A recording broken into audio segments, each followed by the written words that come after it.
El Señor les bendiga esta mañana. Hace un rato estaba yo sin el saco, pero estornudé, comencé a estornudar y el frío ya está en Lima, ya está por aquí. Entonces, bueno, vamos a ir a la palabra del Señor. Abramos nuestras Biblias en Lucas, el capítulo 13, el versículo 1.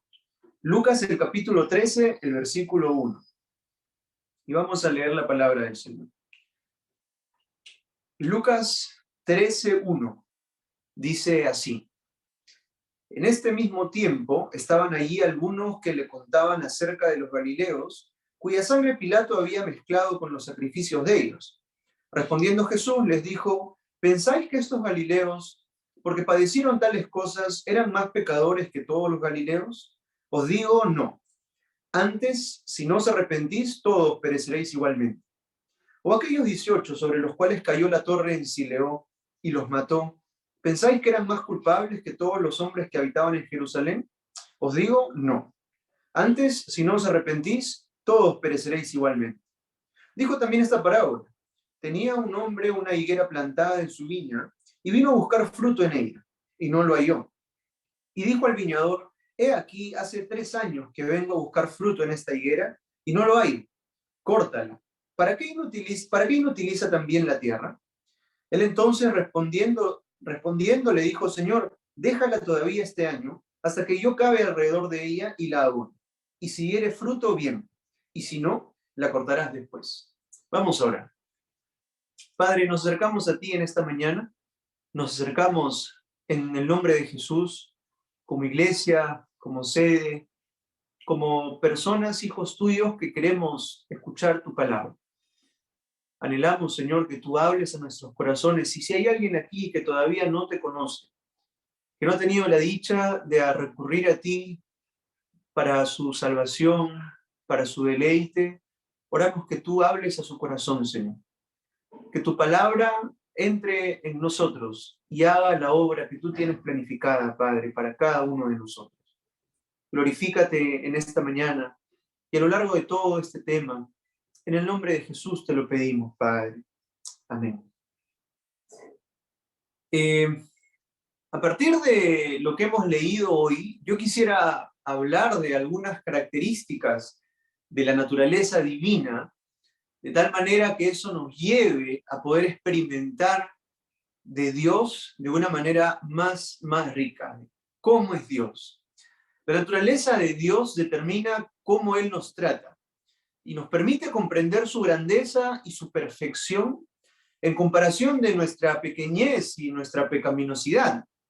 Es a partir de su naturaleza que Él aplica tanto su justicia como su gracia.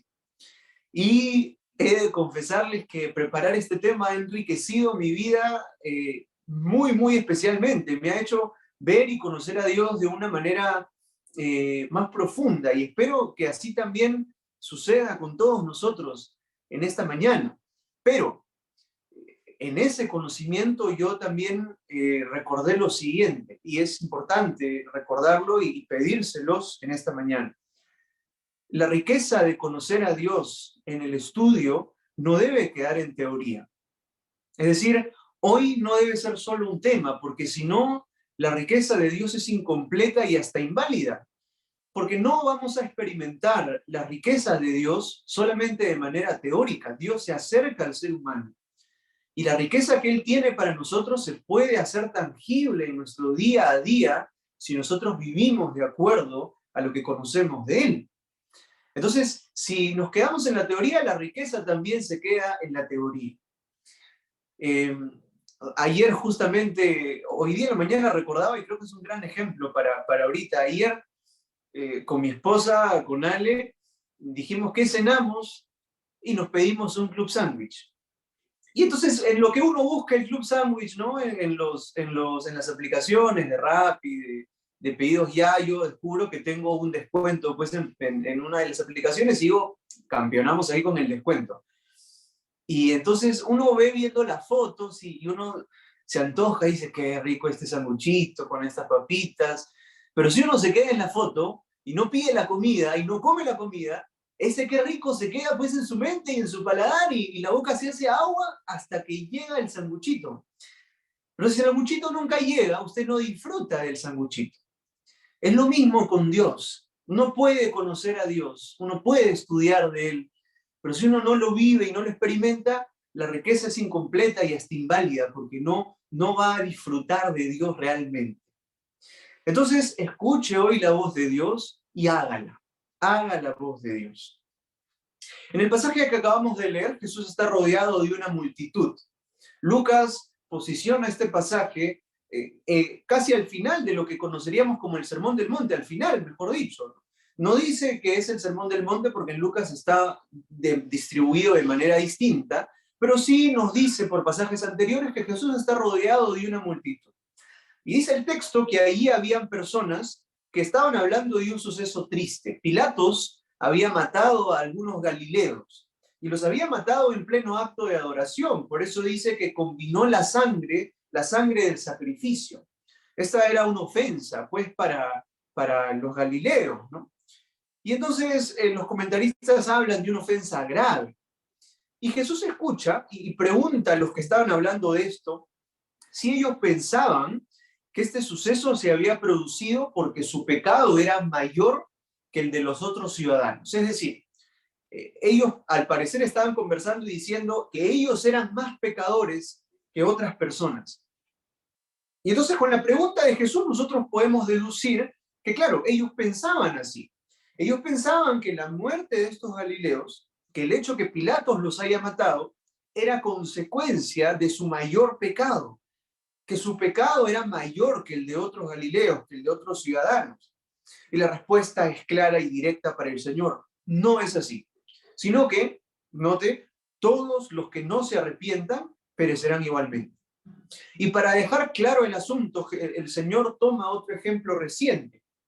Una torre en Siloé había matado a 18 personas y realiza la misma pregunta. ¿Eran ellos más culpables que otras personas? Es decir, su pecado era mayor al de otras personas y la respuesta nuevamente es clara y es directa. No, no tiene nada que ver con el pecado de ellos, sino que el tiempo les llegó a ellos y el tiempo les va a llegar a todos y cualquiera que no se arrepienta perecerá. En conclusión, las personas que habían muerto recientemente no eran más pecadoras que otras personas. Esta es una concepción usual y común en muchas partes y en muchas religiones. Hace algunos meses hablamos que es común escuchar en nuestro trabajo, en nuestro entorno, con respecto al tema del karma, ¿no? Te llegó el karma te va a llegar, y etcétera. Y explicamos, pues, que el karma habla de un equilibrio del bien y el mal, cosas buenas contra cosas malas, y entonces en la vida uno debe buscar ese equilibrio, porque mientras que las cosas buenas no alcancen las cosas malas, uno se va a reencarnar y reencarnar y reencarnar, y al momento en el que las cosas buenas con las cosas malas se equilibran, entonces el alma llega y se une a no sé qué. El karma es una mentira y es ilógico, es ilógico. Y este pensamiento del bien y el mal no es solamente de este tiempo, venía desde el tiempo de Jesús, venía desde el tiempo de Job. Nosotros lo hemos leído y lo hemos estudiado cuando hemos pasado por el libro de Job. De toda la vida, el ser humano ha pensado que si me pasan cosas malas es porque algo malo hizo. Que si alguien muere intempestivamente, algo malo hizo. Pero no es así. Todos somos igual de pecadores. Y la concepción del karma podría unificarse con nuestra concepción cristiana y podríamos confundirnos. Pero no es así. La gente no muere porque sea más pecadora que otra persona. De hecho, un profesor mío en la universidad, él no era cristiano, yo no recuerdo si era católico, asumo que sí, pero una vez dio un ejemplo con respecto a la vida y la muerte y dijo, cuando te toca, ni aunque te quites. Y si no te toca, ni aunque te pongas. Y eso es así, no tiene nada que ver con el pecado. Cuando el tiempo de alguien llega en la sabiduría infinita de Dios, entonces la persona irá y morirá, no por algún pecado en específico. Y si el tiempo no toca, entonces la persona no muere. A esas 18 personas en Siloé, a esos galileos, les llegó su tiempo y no estaba relacionado a ningún tipo de pecado. Y entonces Jesús deja esto en claro.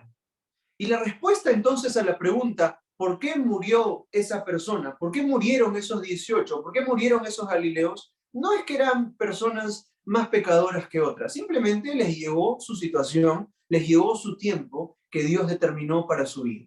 Y hay mucha gente que así muere. Y hay mucha gente mala que no muere. Entonces, no merece la pena discutir si una persona muere y si es que es más pecadora que otra. Ese no es el punto. No es la discusión, no es lo importante.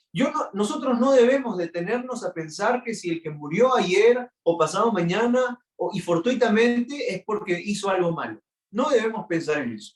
Jesús dirige la discusión a nuestras propias vidas y a las propias vidas de los que estaban conversando en ese momento, y entonces dice que si alguien no se arrepiente cuando su tiempo llega, ese es el problema. Ese es el problema. El problema no es si muere, el problema es si cuando muere no se ha arrepentido. Y Jesús lo deja en claro. Si yo no me he arrepentido, voy a perecer, voy a perecer. Ojo, Jesús no habla de perecer como una consecuencia inmediata del pecado. Y eso es lo que todos nosotros hemos pecado y todos nosotros seguimos aquí y estamos reunidos. Ninguno de nosotros ha muerto inmediatamente después de pecar. Él habla de perecer de una manera futura. Él habla de perecer en el futuro, en un castigo eterno para aquellos que no se arrepienten. Entonces, la discusión no es si el que murió, murió por algo, por algún pecado. La discusión es que si el tiempo me llega a mí, si yo me he arrepentido, porque si no, todos vamos a perecer igualmente en un castigo eterno. El Señor utiliza la palabra de perecer en referencia al castigo eterno. Luego que uno muere sin arrepentirse, uno está separado de Dios, y lo hemos visto en diversas ocasiones. Cuando uno muere sin arrepentirse delante de Dios, uno está separado de Dios y su separación es eterna. Y va a pasar a la muerte eterna, en un lugar de sufrimiento eterno, para siempre. Es un fin triste, es una consecuencia muy trágica, y por eso Jesús utiliza la palabra, si alguien no se arrepiente cuando su tiempo llega, entonces va a perecer. A eso se refiere el Señor cuando habla de perecer y cuando habla de si no se arrepienten. No inmediatamente, porque todos hemos pecado inmediatamente y todos seguimos vivos, pero es una referencia al futuro. A todos nos va a llegar el tiempo, y si cuando nos llegue el tiempo no nos hemos arrepentido, entonces todos vamos a perecer. Todos vamos a perecer. Y este es el castigo que Dios ha determinado para todos aquellos que han pecado contra Él. Esa es su justicia.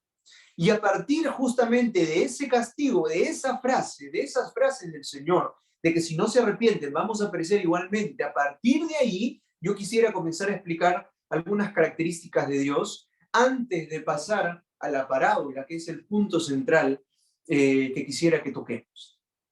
Versículo 3 y 4 repiten lo mismo. Versículo 3, os digo no, antes si no os arrepentís, todos pereceréis igualmente. Versículo 5, os digo no, antes si no os arrepentís, todos pereceréis igualmente. Y expliqué que él dice estas palabras para confrontar el pensamiento de la época, que establecía que cosas malas le pasan a la gente que hace mal, y dirigir la discusión hacia el arrepentimiento personal. Nos lleva a analizar nuestra situación en vez de la de otros. Y entonces, en esta frase quiero ahondar más para comprender la parábola. Estas frases expresan la justicia de Dios hecha tangible en su castigo. El castigo de Dios es que perezcamos todos los que hemos pecado y nos hemos quedado en nuestro pecado. Y eso es producto de su justicia. Y su justicia es producto de su santidad. Vamos primero por la santidad. Esta es parte de su naturaleza. Dios es santo. Levítico 11, 44, 45, él se lo exige al pueblo de Israel. Sed santos porque yo soy santo, y se lo dice 2 veces. En Isaías 6, Dios le muestra su santidad al profeta Isaías y lo hace entrar en su trono. Isaías puede ver la gloria de Dios, no puede ver su rostro, pero puede ver su gloria. Isaías puede escuchar que los ángeles cantan santo, santo, santo, e incluso los ángeles están tapados y cantando al Señor. santo, santo, santo. En primera de Pedro 1:16, Dios nos lo dice a nosotros, sed santos porque yo soy santo. Dios es santo, esa es su naturaleza. Y la palabra santo, kadosh en hebreo, significa separado de todo lo malo. Es una separación completa de todo aquello que está mal. Producto de esa santidad, quiero que me preste atención porque vamos a ir en una seguidilla de conceptos que nos van a llevar a comprender de una manera lógica, podríamos decir, cómo es Dios. En una sucesión de consecuencias que parten de su santidad. Su santidad es expresada en sus actos. Su santidad ordenada al pueblo de Israel, exigida al pueblo de Israel, mostrada a los profetas y exigida a nosotros, se expresa en lo que Él hace, en lo que Él dice y en lo que Él crea. Es decir, su creación, sus palabras y sus actos son expresión de su santidad. Todo eso constituye su voluntad, su expresión de su santidad. Y por lo tanto, por su voluntad, tenemos conocimiento de lo que es bueno y de lo que es malo, de lo que nos hace bien y de lo que nos hace mal. Sabemos qué es bueno y qué es malo por su creación, sabemos qué es bueno y qué es malo por sus palabras directamente, y sabemos qué es bueno y qué es malo por las cosas que Él ha hecho y que ha dejado registradas en la palabra a lo largo de la historia. Es decir, debido a su voluntad, nosotros podemos conocer su santidad. Su santidad. En resumen, entonces, Dios es santo y su santidad se expresa en aquello que Él hace, en aquello que Él dice, en aquello que Él crea. En otras palabras, su santidad se expresa en su voluntad. Ese es el estándar moral que nosotros tenemos y que la Biblia nos enseña. Ese es el estándar moral de Dios. Todo aquello que sea malo, entonces merece el juicio de Dios, porque Dios debe defender su santidad y por lo tanto su creación debe quedarse en santidad. Y por ello, cuando su creación se ve corrompida, Dios tiene que aplicar la justicia que corresponde a aquello que se corrompió, porque Él es santo y su creación, los suyos, deben serlo también.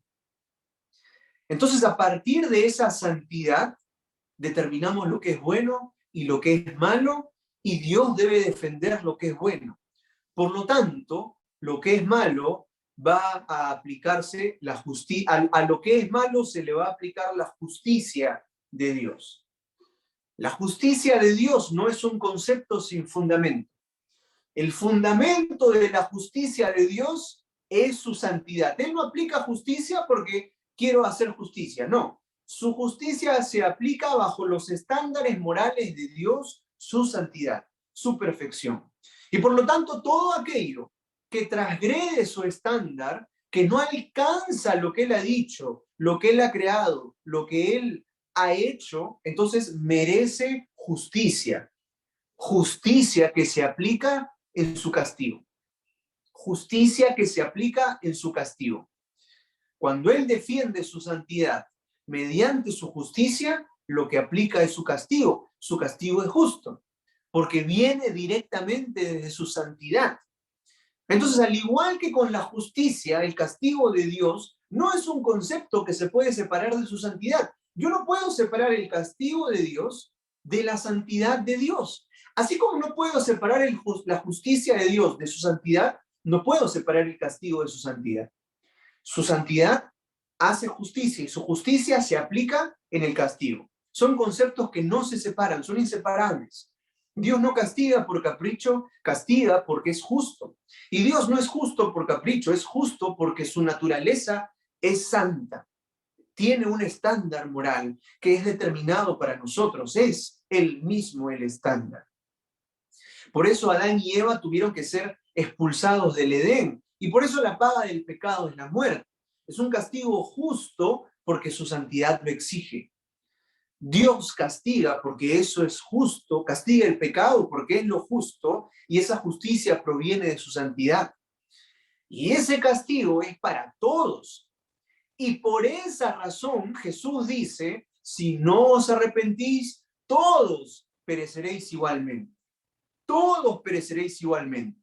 Porque el que se mantiene en pecado merece el castigo de Dios que proviene de su justicia, que proviene de su santidad. Es un castigo merecido.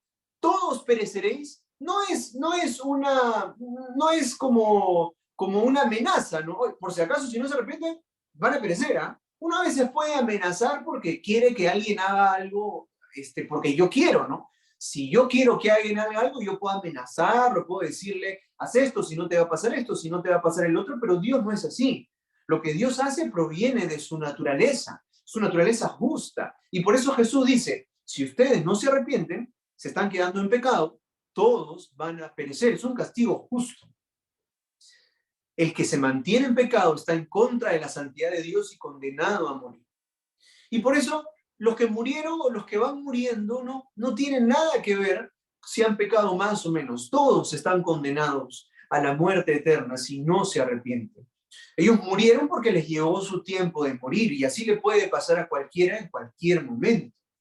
Así como la torre de Sileo cayó, así el año pasado, por ejemplo, no sé si se acuerdan, un edificio en Miami se cayó y fue una noticia porque no se cayó producto de un movimiento telúrico, no se cayó porque vino alguna situación natural, se cayó porque el edificio estaba mal construido.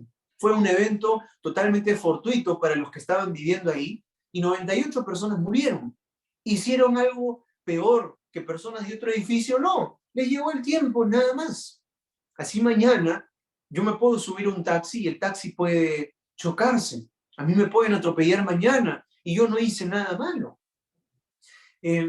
Así le puede pasar a cada uno de nosotros. Yo sé que la forma en la que lo estoy diciendo suena muy fácil para decir, pero créame que igual a cualquiera de nosotros hablar de esto pues no es fácil, pero sucede, en la vida sucede. ¿Cuántos de nosotros tenemos un familiar tal vez que uno no esperaba y al día siguiente ya no está con nosotros? Y no es porque ha hecho algo malo, es porque el tiempo le llegó, ese no es el problema. El problema es si ese tiempo llegó y no nos hemos arrepentido, porque si no nos hemos arrepentido, el castigo de Dios se va a aplicar a nosotros. Y es un castigo que va a ser justo, porque es un castigo que proviene directamente de su santidad. Pero eso no es todo. Las palabras de Jesús no acaban aquí.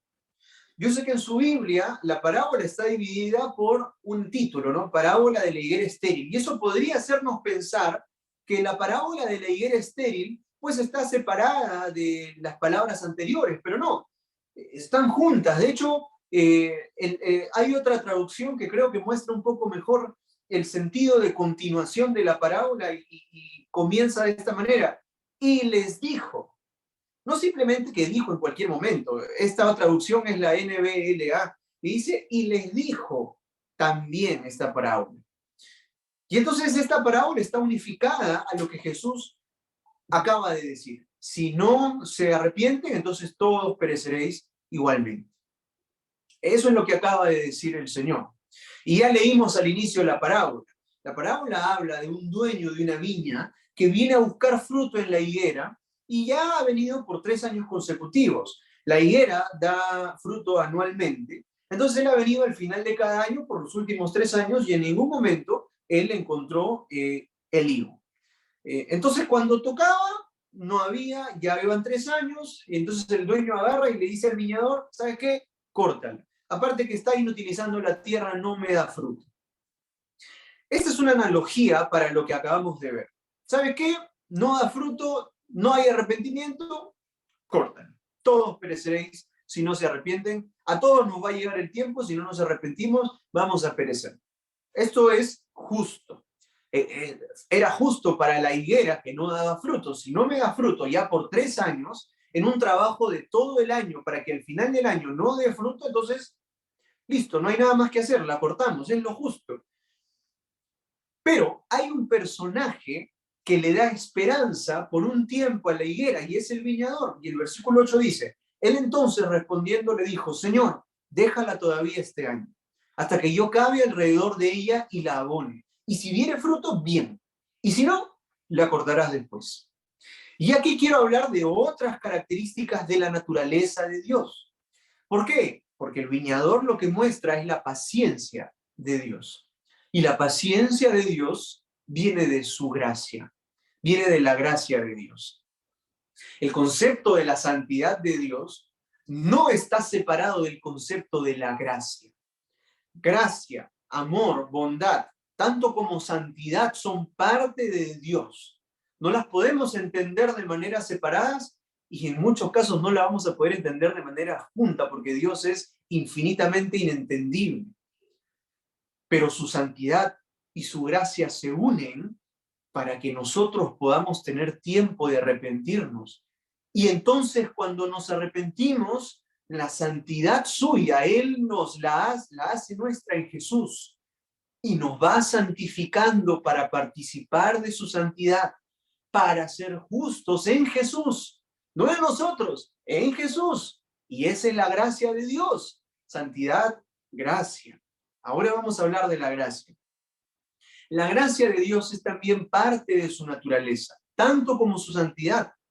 La entrega de su Hijo, la entrega de Jesús, es una expresión tangible de su gracia. Dios no tenía que enviar a Jesús, no tenía que salvarnos, pero lo hizo. Y Juan 3:16 lo dice, porque de tal manera amó Dios al mundo. No todo el mundo va a aceptar a Jesús, pero igual Dios lo envió. Incluso sabiendo que no todos iban a aceptar, Dios manda a Jesús. Este es un amor incondicional que sabe que no todos van a responder, pero también es una gracia, un regalo inmerecido, sabiendo que nadie la merece.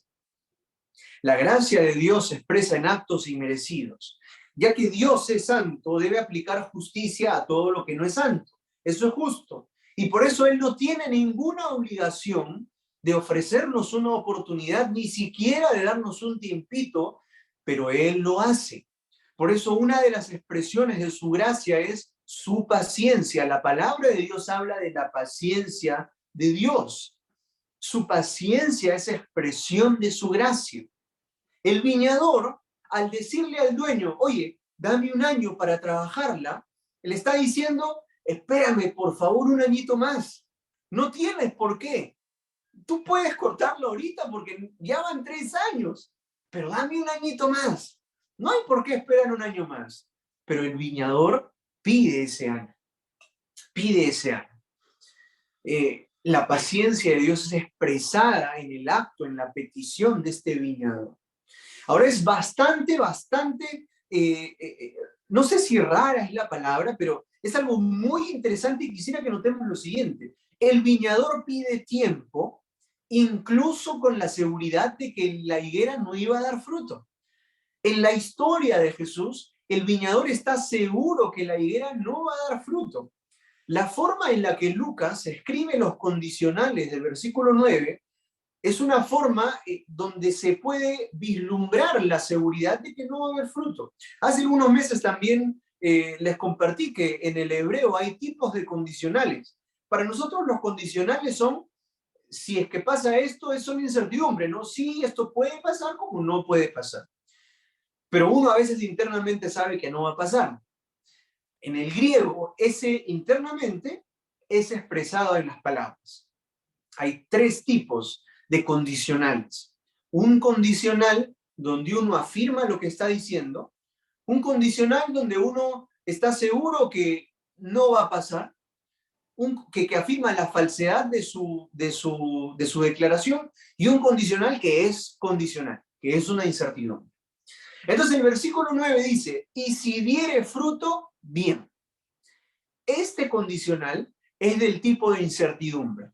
Y si diere fruto, no sé si va a dar, no sé si no vaya a dar, bien.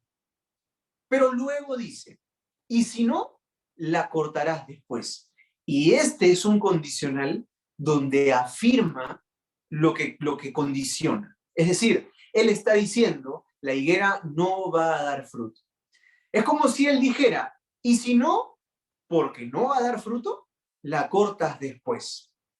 Entonces, incluso el viñador, estando seguro que la higuera no va a dar fruto, Él le pide tiempo. Señor, dame tiempo, porque también hay la incertidumbre en su mente. Es decir, yo sé que no va a dar fruto, pero déjame trabajarla. Déjame trabajarla. La paciencia de Dios. Dios, sabiendo que no todos van a aceptar a Cristo, envía a Jesús.